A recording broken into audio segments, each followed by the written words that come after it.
Your energy is so magnetic right now. And the thing about magnetism is it attracts like and it also attracts its opposite at the same time. So I also see you really stepping into a higher level of discernment energetically. You are starting to be able to use your energy within your environment to determine what other energies belong within your sphere and what energies do not. And that is a very high level of consciousness to belong to because it shows you that you understand that you are not just here for the experience of living. Yes, you're here for the experience of the journey, but you're also here to amplify your purpose. You're here to expand into your dharma and into your reason for being here on this planet. You came here for a very specific journey, and you're willing to accept the mantle of what that journey means and undertake all of the trials and all of the tribulations that go along with it. So let's see what the cards say. I've already shuffled and I'm just going to cut the deck and see what comes up. So in the past position of the mind line, and so this is everything that is on the mental plane.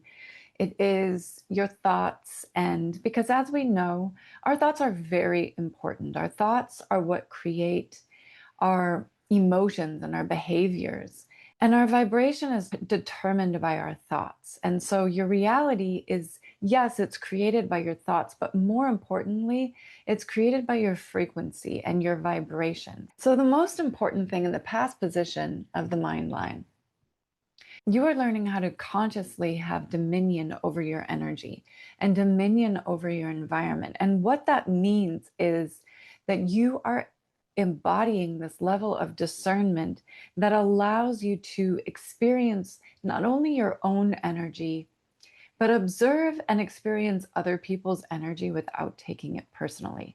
You're using what you are gathering, all of the information that you're gathering to determine what your next move is, but you're not taking it personally. You're not taking it in as though it is your truth or it is something that belongs to you necessarily. You're only taking what resonates and you're only taking what serves you and using that to help you move forward. Because you understand at a soul level that yes, we're all connected. And yes, it's all energy and all energy is connected and all energy is moving. But your personal journey is personal to you. And so the way that you are able to hold your energy, the way you're able to master your energy determines how your experience goes. We have the Prince of Wands coming up in the reverse, in the alignment line. So, in the alignment of the Prince of Wands, that's very expressive, very open energy, very abundant and very magnetic. You know, that magnetism is just undeniable, right? But with it in the reverse, there is a sense that your beliefs about the rules that you created for yourself out of your upbringing and out of your conditioning have had you limiting yourself, have had you in a sort of in an energetic stronghold, right? And so we're going to transmute that energy and we're going to turn it around. We're going to ground that energy also, because the other thing about the Prince of Wands is it's very quick moving energy and it can be a little bit indecisive and be a little bit wishy-washy. And so to stay in alignment with your path and your journey and what is truly meant for you, the ability to stay grounded and stay, yes, you want to be able to move and flow with energy, but you also want to be able to have that level of discipline, right? Flexible, but disciplined. You're starting to understand what practices and what thought processes will keep you in the right energy, because it's all about your energy. It's all about your vibration and who you're being in the moment. So if you're working on creating more abundance in your life, you want to stay in that energy of abundance in order to teach your nervous system a new level of safety. I was reading a study last night about children who grew up in a very wealthy environment and the way that their nervous system is just acclimated to wealth, is acclimated to abundance. Whereas somebody who's grown up in struggle and poverty and that scarcity, their nervous system is not attuned to wealth, it's not attuned to abundance. So it actually, the unfamiliarity of it feels very dangerous. And that is why 70% of lottery winners will find themselves back where they were or even worse off than they were before they won the lottery, because their nervous system just has not acclimated and has not calibrated to holding that level of abundance. And so they're not able to be a good steward of that money and a good steward of that energy. And they just fall back into their old patterns and their old ways of being and what is familiar, because familiarity feels safe. And so as you expand, you have to teach your nervous system and teach yourself that the unfamiliar and the discomfort is that place of expansion and is that place of moving into everything that you actually want to create. You can want and want and want and want all of this abundance.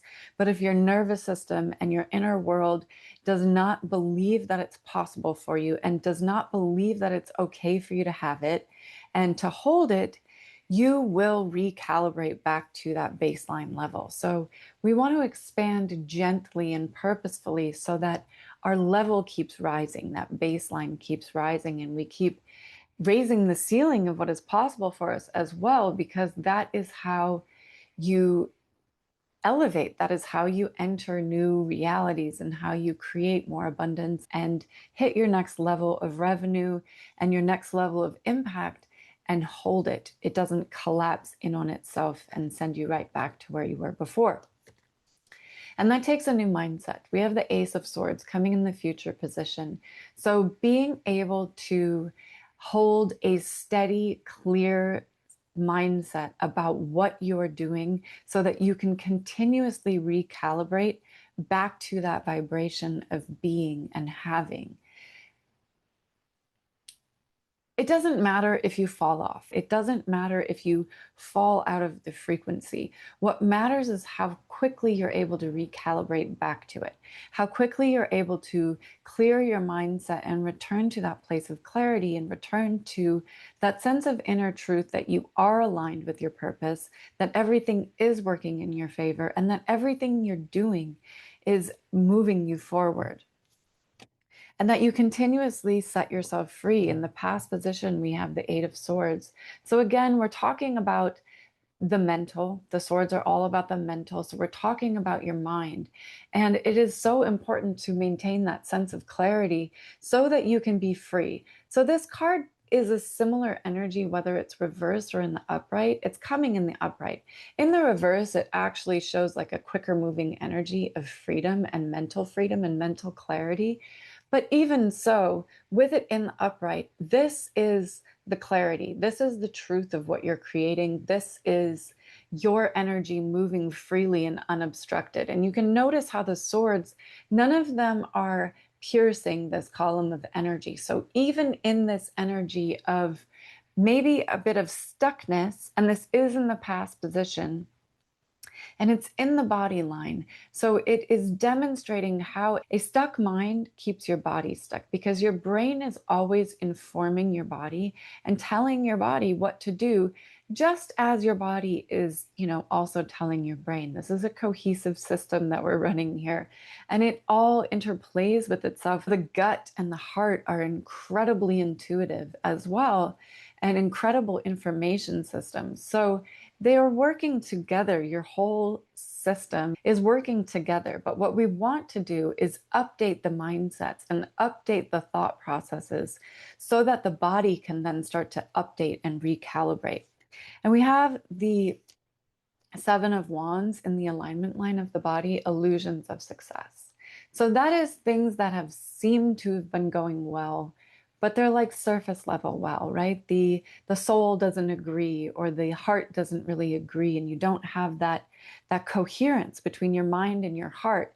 When you have true heart mind coherence, that is such a place of alignment, that is such a place of truth, where you're really able to move your energy forward in a way that is purpose driven, in a way that is service minded, because you're allowing yourself to do so. It shows how the center cup, because it's pouring out, it doesn't have that quality of emotional fulfillment.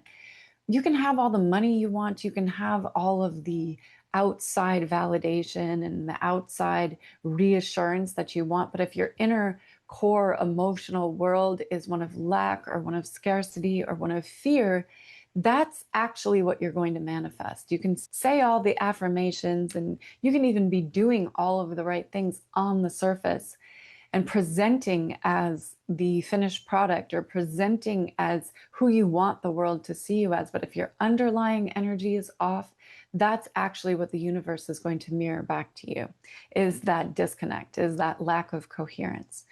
And we have the Princess of Swords coming up in the future position in the reverse. So that again is showing that need to really transmute that energy and really have clarity about who you are and who you are being, and the thoughts that you're thinking and how they are affecting your reality and how your body is receiving them.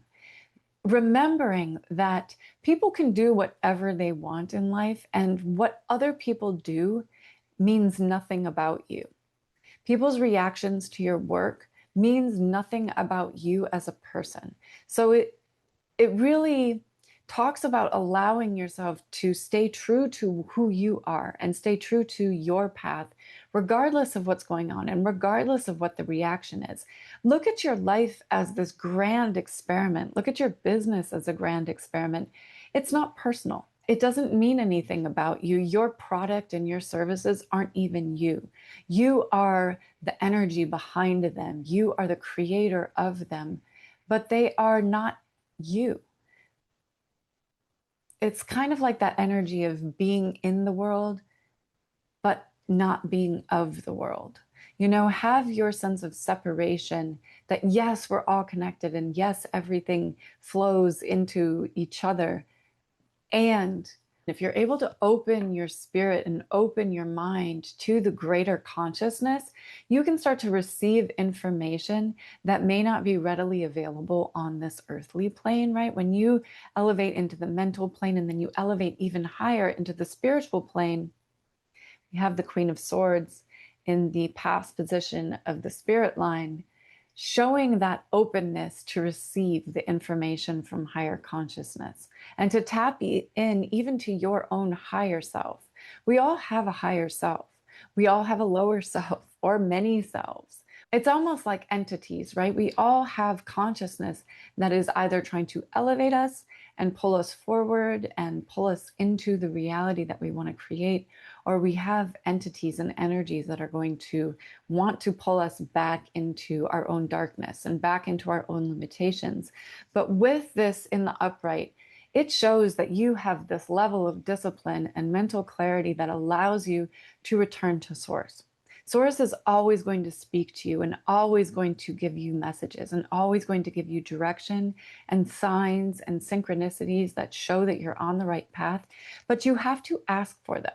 Spirit is not going to intervene in your free will, so be willing to ask and be willing to surrender to the messages that you get, and be willing to hear what's coming in so that you can discern what the next best move is for you.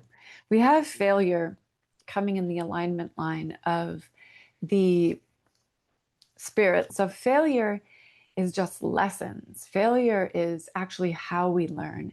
And one thing I've been thinking about recently is that when you've had a lot of struggle and you've gone through a lot of failures or a lot of collapses or a lot of really traumatic events, you almost don't understand what you actually want. It's hard to visualize and it's hard to create the scene sometimes of what you actually want, So sometimes the best way to learn what you want is to start by learning what you don't want. And then you start to peel away, okay, I don't want these kind of experiences.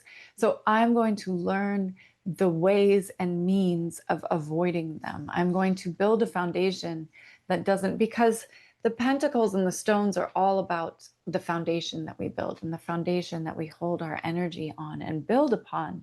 So you are learning how to build a foundation that allows you to not necessarily avoid the experiences that you don't want to have, but to not even let them enter your reality. And you're doing that through this very high level of discipline, and inner strength. We have the Emperor coming up in the future position of the spirit line. Your inner discipline is creating the reality that you want because you're willing to do the mundane, the boring things that seem like they don't actually shift anything, but they're actually what creates the solid foundation for everything. So the reading that you do, the level of discipline you have on what you allow into your environment, mind, body, and soul. So the thoughts, the people, the energies, the input, the music, the advertising, the news, whatever you allow into your consciousness starts to help you create your reality. So that level of discipline over what gets to be part of your experience is extremely important. If you want to have a life that you love, you have to have great boundaries around what you will and will not allow. In the position of you, we have the Ace of Stones, the Ace of Pentacles. So you're building these great new foundations. You have this new beginning of abundance, and all of this wealth and abundance on all levels is coming into your reality because you're able to not only hold the foundation, you're able to allow yourself the new experiences and try new things and experiment with what you're building while recognizing that your state of being, your state of consciousness is really what matters. You are learning to build from courage. You're learning to build from a sense of inner strength and inner discipline, knowing that, yes, things may feel wildly uncomfortable for a while, but you're going to acclimate and you're going to calibrate to that and you're going to listen. You're going to ask and you're going to ask for the signs and synchronicities. And when they come, you're going to pay attention and you're going to listen and you're going to take them as the messages and the signs that you need to determine which path is the best for you to take. Let's see what the good luck card says, the good luck card of the day. So I'm just so proud of you. I know we might be strangers to each other, but there's still a level of energetic exchange that happens in these environments because everything is connected and we are entangled on the quantum level, or you wouldn't be here. You found yourself here for a reason because you're questing, you're asking for more. We have the Prince of Cups in the good luck card of the day. So the Prince of Cups is that seeker. When you seek, you find. When you ask for the information, you receive it. And you are starting to really understand and really embody that everything comes from within. So it is your inner journey and your internal world that matters more than anything. It's how you feel on the inside. It's the emotions that you're able to hold inside that generate the frequency that you want to experience. So you're understanding that whatever you can do to maintain that level and quality of light within you is what starts to magnetize. Understanding that everything has its opposite, right? So as much as you shine your light and you're going to attract people that are magnetized in by that light in a very positive way and that want to experience your light and experience your healing and your offering and your gifts, you're also going to attract the opposite. So you're going to attract a lot of darkness and a lot of malevolent energies that want to throw you off your path because everything has its opposite. We live in a universe of duality. So your light is going to also attract a lot of darkness. And it's up to you to determine what that energy is and then banish it from your system and call your power back to you and protect your energy at all times while you're on this path, because so much is going to come to try to throw you off your path. If you are on this journey of creating a lot of good in the world, there are energies that don't want there to be a lot of good in the world. So they're going to come in to try to pull you off your path, pull you off your self-trust, and pull you out of alignment so that they can use your energy for their own agendas. So the runes read you, and we have Jera in the position of you. So Jera is all about joy, is all about cycles and how you hold the energy, understanding that you plant the seeds and there's a season and a cycle that must take place before the seeds bear fruit. And it's the energy that you give to it, the nurturing that you give to that plant, the water, the fertilizer, the protection from the sun, the weeding, the pruning away of what doesn't belong is what allows that seed to flourish into a plant that bears the fruit that you want it to bear. And you understand that it's going to take time. There's going to be a period of time before that fruit appears, but you're not going out and you're not pulling up the roots to check on its progress. You're not constantly checking the three-dimensional world to see if your vision is coming true. You're just trusting that as long as you keep moving forward, as long as you keep nurturing your vision, it's inevitable. It's the Fibonacci sequence shows us that as long as you keep moving forward and keep expanding, your success and everything that you want to create is completely inevitable. Just keep trusting and keep moving forward and keep expanding into the discomfort. When you feel discomfort and you feel fear, move towards it, not away from it.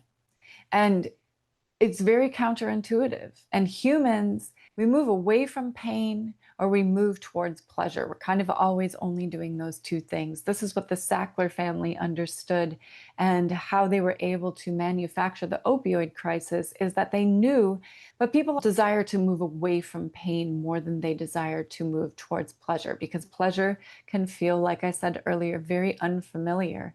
So if you can convince people and help people understand how much pain they're actually in, you will then be able to serve them the antidote to that pain. So the Sacklers had Oxycontin. So it's kind of, in a sense, what I am also here doing is I'm highlighting maybe some of the challenges that you're experiencing so that then I can offer you the guidance and offer you the solution, how to move forward with more clarity and more peace and more pleasure, right? So in the past position, we have Isa.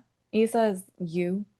And Isa is represented by ice, or kind of a stuck state or energy that is not moving, right? Energy that is not really stagnant, but frozen. And so it's up to you to go in and thaw that interior with that Knight of Cups energy. That Knight of Cups energy, really go in and allow that inner world, because everything starts with you. It all begins with you. So clarify the energy that you want to offer the world. We have Ingus in the future position. Ingus is transformation. So the journey is all about transformation because we live in an energetic universe. So energy never dies. It only transforms. It doesn't go away. It doesn't disappear. It can only transform. So you can transform your energy and transform your experience simply by changing your mind and changing the way you feel, and then changing your behaviors, changing the way that you move in the world, and really allowing yourself to change, to transform. There's no benefit to staying stuck. There's no benefit to a mindset that is immovable. It doesn't serve you. It doesn't serve your mission. It doesn't serve anyone in your reality. So we have manas in the foundation in the reverse. Manas in the reverse is all about cutting away, clearing, and removing anything that doesn't belong in your experience. That illusions energy, that failure energy, the Seven of Stones energy, that discernment, that I know what I don't want, so now I'm more clear on what I do want energy. That is what allows you to move towards that pleasure, because you're clear on the pain that you don't want to continue to experience. And the challenge in this reading is to allow yourself joy, is to allow yourself more, is to ask how good things can get. How good can it get? Why is my life getting so much better every day? Why is everything I'm doing leading me forward into a better, bigger, brighter experience? Why am I always having so much fun with my life? Why am I always finding out more about who I am in the best ways and bringing myself to new levels of clarity and new levels of joy? Because we really want to stay open. We have Kano in the future position showing up in the reverse. And Kano is that opening, is allowing that light within. So it's again that Knight of Cups energy. And with it in reverse, it's showing that there is some hesitancy to really examine your emotional world and hesitancy to be clear on your fears. You know, if you're not clear on your fears, you can't dispel them. So get really clear on why you're afraid of success. Because most people are not afraid that they will fail.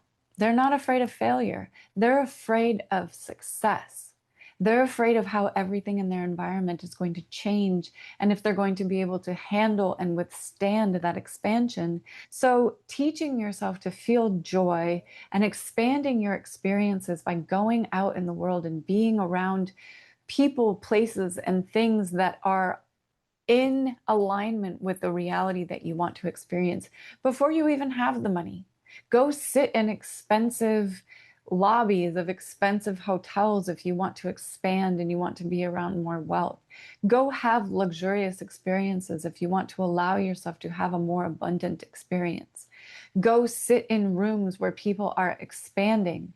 Even if you're not at their level yet, their energy is going to help you raise your frequency and help you expand because you're going to start picking up on their energy and you're going to start absorbing their frequency.